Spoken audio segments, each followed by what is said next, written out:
Firstly, our condolences for the loss of your daughter. It must be very hard even just seeing a photograph of her there. But I know that you feel very strongly that you want to talk about this. Yes. And some good, hopefully, can come from this Absolutely. tragic loss. That's the key thing. 34 years old when Yes. she died. When did she start taking drugs that you were aware of, and why do you think she did? We went to we went on a holiday with my former partner in Sweden, and I learned years later. I think Claire was probably in her late teens, early 20s at that time, and I learned many years later that she'd actually met people in a Swedish hotel, in the Grand Hotel opposite the Royal Palace in Sweden, in the capital of Sweden, and she'd been introduced to some cannabis, and that's all I knew. And as time went on, Claire had one or two emotional problems and this, that, and the other. And she levelled with me. She told me that she was smoking cannabis. And I suspected it anyway. And I said, look, have you spoken to the doctor about this? So she said, yes. So I said, well, I'd like to go and speak to the doctor as well. So I went to see the doctor with her.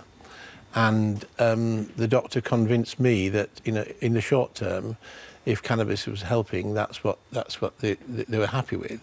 And my view was that I didn't want to see a long-term use of cannabis, because I think most people know that has a detrimental effect on health. Well, do you know, Stephen, we've had this debate in this studio so many times, yes. where people will say, oh, no, it doesn't. People say, oh, yes, it does.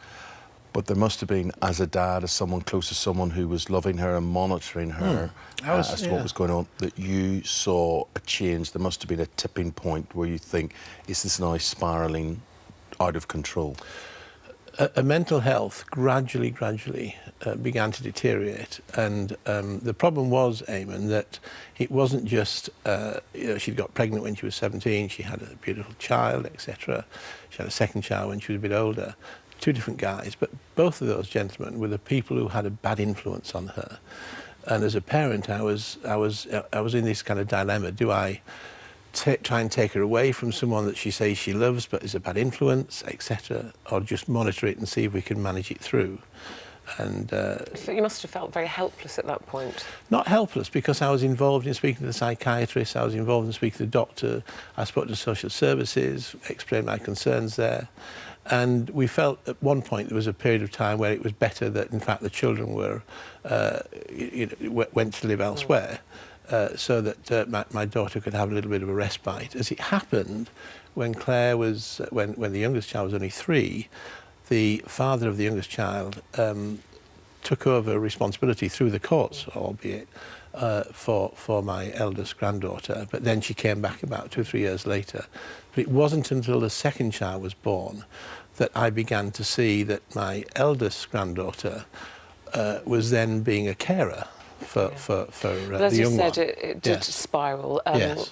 Claire eventually came to you. I mean, she'd been to rehab, as you said, she's seen psychologists, none of that seemed to be helping. And she had an alcohol problem as well. And you said one of the turning points for you, well, you realised how bad it was, is that she came to you telling you she owed money to a drug dealer. That's right, yes. I had a strategy. Yeah, what did you do? Talk to him, tell him to leave her alone, give him the money, and take her to the police so she could tell everything. I got immunity from prosecution, so she told the police. And after that, I honestly thought that the matter would go away and resolved. And she'd given an undertaking to social services to enter into a drug rehabilitation to address the behaviour of some alcohol abuse, etc. And for a time, it was working, because she knew that to keep the children, she had to comply.